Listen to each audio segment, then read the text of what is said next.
This dugout, this locker room, this house where we're at, winners win.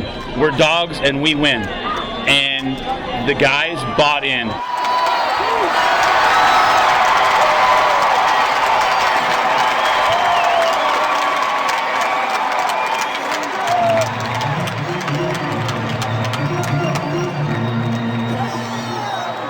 Welcome to episode 192 of Alberta Dugout Stories, the podcast. I'm Joe McFarland. For a sixth time in franchise history, the Okotoks Dawgs are the top dogs of the Western Canadian Baseball League. In front of a packed Seaman Stadium, the Dawgs clinched the title with a 4-1 win over the Moose Jaw Miller Express Thursday night. Brady Baltus pitched 6 innings of 2-hit ball, leaving it to the bullpen to finish things up. Offensively, Alex Stuft had 2 hits and 2 RBI, while McCoy Pierce and Caleb Lombard also drove in runs. It was quite the roller coaster of a series, with the Dawgs winning Game 1 12-3 on Tuesday. Then both teams had to make that long trek to Rosswells Park on Wednesday, where Moose Jaw prevailed 3-1 in a pitcher's duel, setting the stage for the winner-take-all matchup. For the full game story, head to albertadugoutstories.com. We have plenty of post-series interviews to get to on the podcast, so let's get right to it. We'll start with the playoff MVP, Brendan Luther. The Dawgs' leadoff hitter and shortstop followed up an impressive regular season by hitting .448 with 13 hits, including a homer and 3 RBI in 7 games. Brendan Luther, 2022 WCBL champions. How does that sound? I talked to you at the start of the year. That's what I wanted to say, and I'm glad we got it to sound that way. How does it sound when I say Brendan Luther, 2022 WCBL playoff MVP? Did not think that was going to be coming, but you know what? I couldn't have done it without the guys here, so I'm at a loss for words. You were hitting the skin off the ball all playoff, and especially in this series, you hit a home run, and you could see the joy in your face when you hit that dinger. But walk us through what was working for you through the playoffs, and frankly, during the regular season as well. I think I brought it over from school. I was just seeing the ball really well, sticking to my approach. I mean, we had an unreal lineup here, so it's very easy to get hits when, you're surrounded with so many good hitters. It's just, I couldn't have done it without the other guys in this team. What's the mindset of a guy who's hitting leadoff for this team? Is it just get on base at all costs? Walk us through your mindset trying to lead off this order.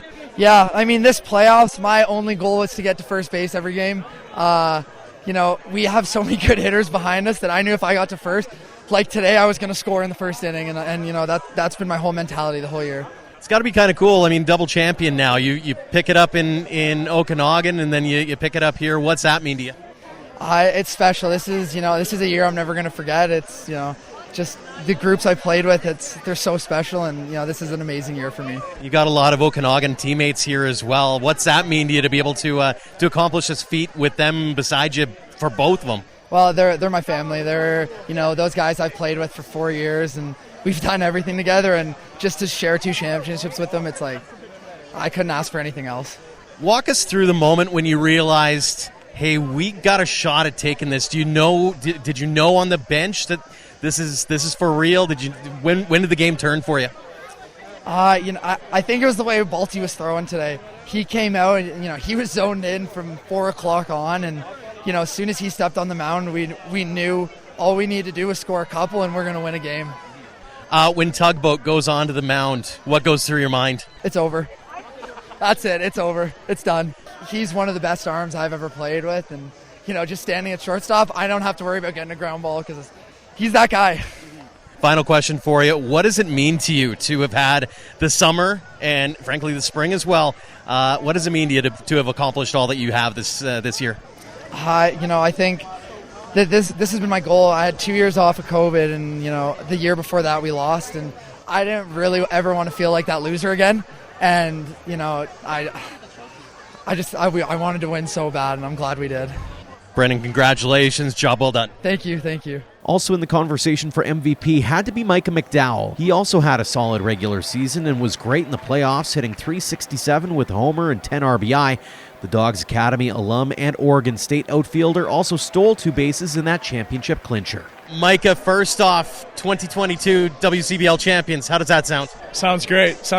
We had a plan set from the start of the year, and we accomplished that goal, so it feels good. Feels really good. After that first game, Did it feel like you maybe overlooked what was happening for Game 2, or what happened in Game 2, and then how did you turn things around for Game 3? Yeah, I wouldn't say overlooked. We knew where they were going to come out. It's a long bus ride, 7 hours, so that could have had something to do with it. But at the end of the day, we had to go out and compete, and we didn't play our best, but glad we got the job done tonight. Big relief off the shoulders for sure. What was the turning point in this game for you? When did you realize that maybe this might be the real deal? As soon as Tugboat went in the game, I mean, that guy's lights out. He's fun to watch, and you just know he's going to shut it down, sure. Talk about that. You had a couple of them. One that it looked like it knocked the wind out of you.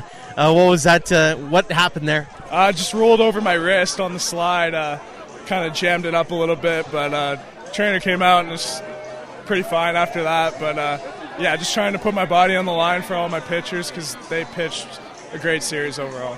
This was one of those games where it looked like everybody was balling out. Was that the attitude going into this one? Yeah, for sure. We just knew we had to score first, and as soon as we scored first, everyone could relax and we could play our game. I think we were just tight a little bit in the second game for sure. But yeah, it was great. It was awesome. Talk a little bit about winning it here. It's got to be a little extra special because I know you're an academy kid. It probably means a little bit more having dreamed to do this. Oh, for sure. I mean, watching the games in the academy growing up, it was crazy. Just seeing how many fans come out, and I think it's the most fans I've seen in the stadium ever, and it was awesome.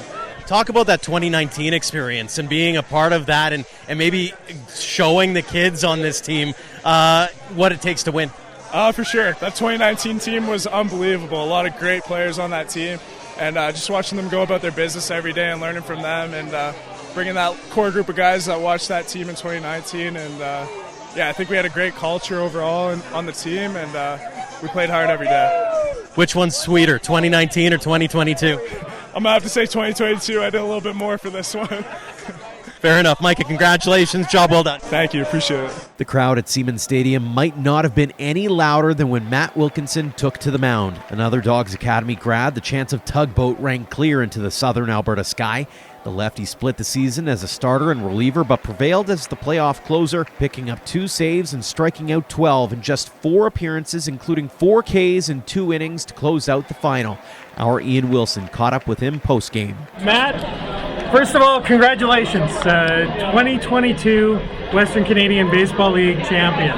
How does that sound? Sounds pretty good. Good way to cap off the summer for sure. Especially just 2 months ago, I dogpiled, and now I get to do it again. It was awesome, especially from being from this town and doing everything for it. It was just awesome. I spoke to you the other day, and you said, hey, this is something you dreamed of from the academy days, going to high school here. Here it is. This is the moment. Just walk me through some of the emotions. Oh yeah, just growing up out of high school, it's always been a dream to play for this team, and when I got the chance to in 2019, and I'd say a decently big part of that team, and then come back this year and really help the team win. It was probably one of my favorite experiences in Dawgs history. Yeah.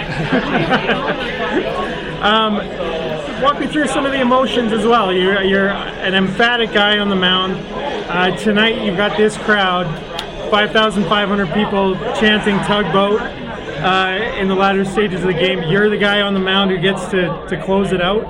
What were some of the emotions that were going on just trying to seal this thing and see it through? Emotions were there. I definitely were. I was nervous going into this game. I mean, if you're not nervous, I feel like you're not really wanting to play. Like, it's just like this normal thing. And it's what you work for. I work for big moments like that. I love the pressure. I love being put in difficult spots because I can just prove people wrong that I'm who they... I love when people chirp me, and I love that because then I can just go strike that guy out and let him know that I'm the bigger person and I'm going to strike you out. You were a part of the 2019 team. You pitched in that playoff run. This is a different season. You had a bigger role in this team. How do you compare the two, or do you compare the two at all? I'd say 2 completely different teams. Like, this team, I think it was because I'm older now and I'm not in high school, but I felt like this team, I've never seen a group of 30 people in a span of 2 months I could call my best friends for life. We became such a tight group. We became best friends in a sense, and I mean, it's hard to put into words. It's just like I'm going to love every one of these guys for a very long time. So obviously, you guys have done everything this season, wins record, everything. Did you feel pressure to cap it off this way? No, not at all. I felt the moment we make ourselves feel like there's pressure on us is the moment I feel like we crumble, and I feel like we don't play as a team as well as we do. But when we just go out there and have fun and keep doing our thing, like, no one's going to beat us. That's how we thought. Is that just a mindset? Is it hard to get to that point, or how do you get to that point?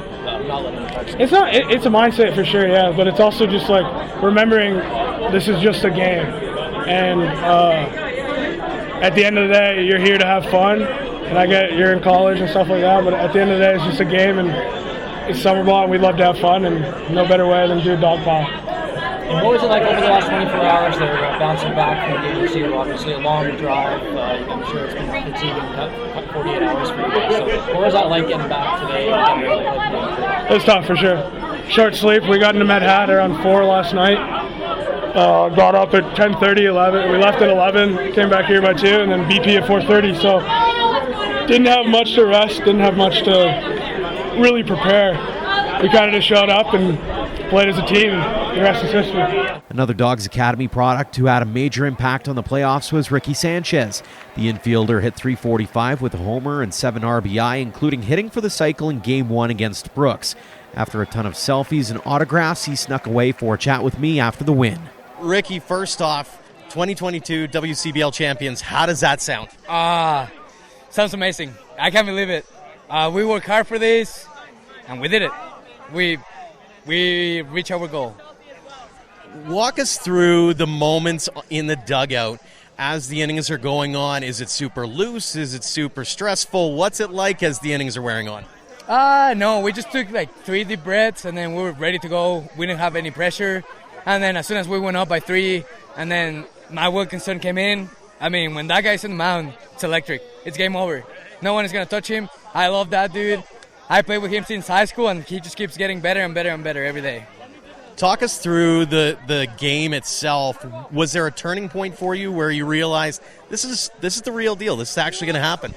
I don't know. I was just excited. I mean, we did it.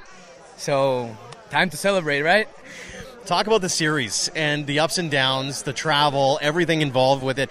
What was it like from a player perspective? What was it from a dugout perspective to have to deal with the ups and downs like that? It was pretty tough. Traveling was pretty tough. We got to Medicine Hat at like 4 a.m. and then had to wake up early, then travel again. I mean, we had a rough game. Congrats on their pitching. They were pretty good yesterday, but today they weren't going to beat us at home. What was it about being at home that got this team fired up as much as it did? The fans. Like, we're not losing in front of our crowd. Never.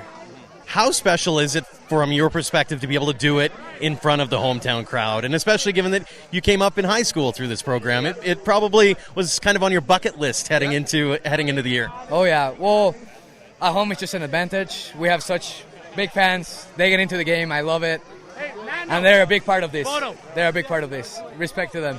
Well, and you obviously it means a lot to you as well. I mean, you look at how many autographs you've been signing, the selfies. I mean, what's it mean to you to be able to do that part? Well, it's always an awesome moment to do it at home, right? In front of your fans, in front of everything. It's just a pretty cool moment. That's what you want, win it at home. What does it mean to you to be able to do it in front of the crowd while also being an academy kid as well? You kind of grew up wanting to do this in high school, right? It's just being a goal for me, and I reach it, and then we're going to do it. We're going to do it again next year. Final question for you. What does it mean to you to be able to be crowned 2022 WCBL champions? It's fantastic. I love it. It means everything to me. They love you here, Ricky. Congratulations. Job well done. Thank you very much. A big part of the Dawgs' success was the contributions from the bottom of the order. Outfielder and Academy product Alejandro Cazorla turned in a great performance this season and followed it up in the playoffs by hitting .417 with 2 doubles, 2 triples, and a pair of ribbies. First off, 2022 WCBL champions. How does that sound? Pretty remarkable right now.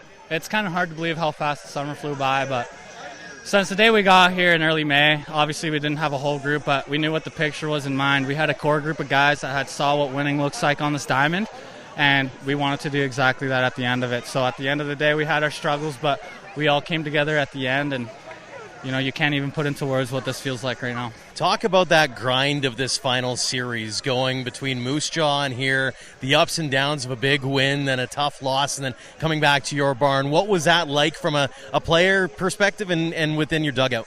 Well, obviously, game one at home, went our way, to a certain extent, and it was almost like we came a little flat out in Moose Jaw, almost like we all felt like we already won it, and it was a really good lesson for a lot of us to learn, especially up a game in the series. And we came back, especially with a lot of seniors on our team. We let everyone know what the deal was. It doesn't matter at the end of the year that we broke the record. It doesn't matter that we'd swept up to this point. It was just the last game, and we did what we had to do to win it, and it means that much more right now. One of the things I noticed watching this one was everybody's balling out. What was the message heading into this one to make sure that you came home with the W? The message was just do it for the guy next to you, the guy to the left and right of you. At the end of the day, like, this is such a team game, and if everyone's trying to get it done themselves, which we kind of got into yesterday, it's not going to go our way. And from the get-go, leadoff guy on, leadoff guy out, guys doing jobs, clean defense, all around, everyone just doing everything for each other is what really boosted the team as a whole and was able to get it done tonight. Was there a moment during this game where you kind of took that step back and go, we're doing this? It wasn't really a moment. I think it was just from step one. We all knew what was at stake, and there was never really a moment we let back because we know what happens when we let back. It showed yesterday. So inning by inning, it was all about, fighting for a run and fighting for those outs each inning, in and out, and, got it done at the end of the day. How tough was it to keep those emotions in check as the innings went on and you could feel the momentum, especially with the crowd at hand, really going your way? Oh, absolutely. And it's really easy to get caught up in that, especially in the later innings. But, we were good to stay with each other towards the end. Even if some calls weren't going our way, we had that lead. And as long as we stayed with each other till the end, things were going to go our way, and that's exactly what we stuck with. You've been with this program for a while now. What's it mean to you to be able to not only win it, but win it at home? It means everything. I was kind of joking earlier about today how we trained 4 years for this moment, me and a couple of our buddies. But, it really is that special. All of our academy coaches, obviously the college coaches who saw us growing up throughout the academy, and especially, Joe Sargent, who gave me the opportunity to come back on this team and give me an opportunity to be on the bench the 2019 year so I could have a little taste of it. And to just be on the field for that experience, I'll be forever grateful. What did it mean to you to see the crowd packed in the way it was, and to every moment they were gripped to it? It's just an energy, and the other team can hear it right off the bat. Whenever we're up 2 strikes on a hitter, or whenever we got 2 outs, or wherever we put up a big inning, like, the energy in the building just amplifies that much more. And I think teams get caught up in that a little bit, and it's kind of nice it's kind of like an extra man on the field, kind of like Seattle with the 12th man for sure. Final question for you. What's it mean to you to have been able to go through this season and to have the victory at the end of the day? Like I said, it means the world. There's no words that can describe this feeling. A lot of these guys are, up early in the morning in the weight room. Not a lot of people see this. Every person on this team's, working their butt off, pardon my language, but they're working their butt off every morning, day in, day out, and that's what people don't see, and that's why I have all the respect to, every single person on this team and every single person who helped be part of this. Alejandro, congratulations, job well done, and soak it in for a while. Thank you so much. Have a great rest of your evening. Last but certainly not least, Big Bear. Dawgs head coach Mitch Schmidt was at the helm when they last won in 2019, and you might be able to argue the smile was even bigger this time around. Ian sat down with him in the Dawgs dugout. Joined by Mitch Big Bear Schmidt, the head coach of the Okotoks Dawgs and 2022 Western Canadian Baseball League champion for a second time. Yes. Second, sixth for the franchise, second time for you since 2019. Just tell me right now, what are the emotions right now? It's elation. You got to think, we've been wanting to defend our title from 19 all the way through COVID. Didn't really get that opportunity to have everybody that we wanted around. They played last summer. Kudos. They went out and they battled. They did everything they did. But finally, to have this many people in one place, it's unbelievable. It's it's what you dream about. You know, it's unreal the support that we got from the town, from not just Okotoks, from Calgary, the surrounding area. It's every single night they came out, they supported us, and it's not just us that are happy. Just turn around and look at all the people on the field.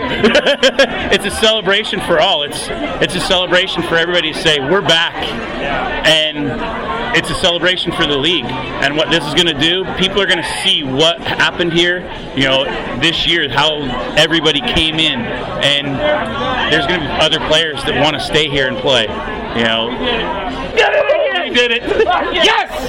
Walk me through. I mean, this is a franchise that's had a lot of success over the years. I'm not sure that I've seen a year that all the way through has been this successful, from starting with a 9-game win streak, ending the season, regular season 9-1, regular season wins title, all-star game, attendance records, just all of it. And then, you know, only one loss during the postseason. Can you encapsulate just, you know, I don't know, perfect's the right word, but it's pretty darn close. I'm going to give you what we've talked about all year long. Winners win. And we've talked about that this dugout, this locker room, this house where we're at, winners win. We're dogs and we win. And the guys bought in. We talked about one pitch at a time, that we're going to control the pitch is the next pitch. And what has happened, no big deal. And we're going to control our effort and our attitude. And these guys have bought in from day one. From day one, we bought in. You're all right. Did you sign my leg? After I'm done doing the interview. We've got requests for body parts being signed here, but it's not what you think. Yeah. So just this whole season, and this team in the playoffs, I thought in particular, showed so many different ways of winning. Brooks, the high-powered offense came out. In Sylvan, the tight games, tight pitching, 9th inning comeback. This series had a little bit of both. High-powered offense, game 1, you know, tough, tight pitching loss last night. And then the base running tonight, and just more good pitching tonight. Just walk me through just that ability to do what you have to do. And what it came down to is we talked about, and we told the guys when we got in the playoffs, be an athlete. Plain and simple, be an athlete. You're baseball players. You've played this game a lot. The majority of these guys, this was games freaking anywhere from 95 to 120 for them, because they played the whole college season. If they went deep into the postseason to now, you know, hey, 56 regular season games. We played 7 postseason games. So you're in the 70s there, and if they played 55, there's some of these guys possibly were in the 130s. And be an athlete. Go out and play the game the way that you know you can play, day in, day out. Take care of the baseball and have pride. And that's what they did. That's how we kept them locked in. Some of the guys that you leaned on for this run were around in 2019. Yep. Not all of them played, but Alejandro was in this dugout celebrating that 2019 win. Ricky had his fingerprints on that one, and more so on this one. Tugboat. All those guys. What did it mean to see that evolution of some of the academy guys got a taste of it before, and then they were the major drivers or major contributors? What they did is they cut their teeth. In 19, they cut their teeth. They saw what was happening, what they wanted to be a part of, and they saw what's happening right now. This was the prize. That's the memories that they've made from 19 to now. They've enriched those memories. They're deeper. They're bigger. It's something that they're never going to forget for the rest of their lives. And honestly, this may be the biggest moments that they play in baseball. Some of them are going to go east, west, north, south, and not too many are going to go north. But you never know. Exactly. But what it is right now there's little kids out here that saw Ricky, that saw Hondo, that's every kid on this team. They want to be them now. And that's what Ricky, Hondo, and to a point, here's the deal. What a lot of people don't know is Fernando was in the dugout. He's gone on road trips. He was a guy that was in the academy then, and he's playing at TRU. He's coming back and coaching with us. He's in the dugout. He's on the bus with us every day. And he is pushing that, and he's pushing that to the kids he's coaching, the 13-year-olds in this academy. So if you saw how many of the academy 13s, 14s, 15s were out here hanging out, and how they come and hang out with us when we practice, it's just the tradition that's here. You're not going to find it anywhere else, and that's why I've came here. That's why I've stuck around here. Comparing championships can be like comparing babies or comparing your children, but I'm going to ask you to do it anyway. How does this one stack up compared to 2019? As they say, rings. Yeah. Realizing it never gets sweeter, it does get sweeter. Yeah. The more you get there, the rings, now there's a whole new group of guys that have rings. And I can't compare them because they were completely different, but they both have a big spot in my heart. And guess what? There's a spot in my heart for number 3, 4, 5, 6, as long as we can go. It's us, our coaching staff, we love coaching these guys. And the love for the game, we're passing it on. That's where I can compare it to say the love gets bigger and bigger. Has this coaching staff figured something out about end-of-season play that maybe wasn't happening before 2019 without tipping your hat too much? What we've done is we've prepared guys as the season's gone on. When we've made small mistakes during the season, we pointed it out. We've made them into big deals, that the small things count. And when you execute the small things as the season goes on, they become natural reaction. And the small things then turn into championships. Specifically, we've had 2 different times that first base was overthrown during the playoffs. We had somebody backing up. Early in the season, we had an overthrow. Nobody was backing up, and the guy went from first to third, and the guy ended up scoring, and we lost by 1 run. We made a point. And as the small things have gone on, we've made a point to really focus on those and keep them in the positive. Hey, here you go. We do these things, they're going to pay off. And as they've paid off, as the season's gone, the guys have made it bigger and bigger. So the small things, when they say defense wins championships, it does. But we also prove that heart, when the guys are me guys, hey, pick me to be with you on that ride. Not, hey, I can do it. It's pick me. They do. They pick each other. The small things were on display tonight. We saw base stealing, runs scored on sac flies, advancing on overthrows. Just maybe that speaks to your point a little bit. We did a lot of the small stuff, and in fact, just the other day we had practice before game 1, and Micah McDowell stepped up and said, hey, our base running in the Sylvan series was not where it was supposed to be, in kinder words. And he said, I'm a part of it. I made mistakes. I'm not going to make those mistakes in this round. And we talked about some of the things, how to key to pick up those extra bases, and we executed it. And it wasn't a coach that brought it up, it was a player. And those players, when they take that on, that means that we did our job early in the season. And that's what coaching is about. Now we can sit back and have the best seat in the house. You've got some people who want to talk to you. You've got some extracurriculars to get to. So I'll finish with this question. Just on a personal level, what does this one mean to you? To me, it means a lot. A lot of people don't know situations back home that go on here in the organization, anything like that. But for us to fight through everything that we've fought through as a group, it means a lot. It's huge. It tells us that we've defeated everything that's out there that's against us. Congratulations. Thank you. Thanks again to all of our guests, as well as Ian Wilson for all his great work. Again, head to our website for his fantastic recap of the series and the Champions season. And thanks as well to all of the teams, players, and coaches in the WCBL for helping us tell their stories over the season. It certainly was a summer to remember on many fronts, and we're not done telling those tales either. Make sure to subscribe on your podcast app, as we have plenty of episodes coming down the pipe in the weeks ahead.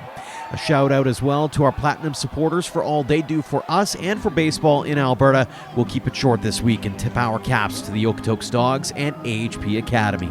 Until next time, thank you for all your support online, on social, and on air of Alberta Dugout Stories.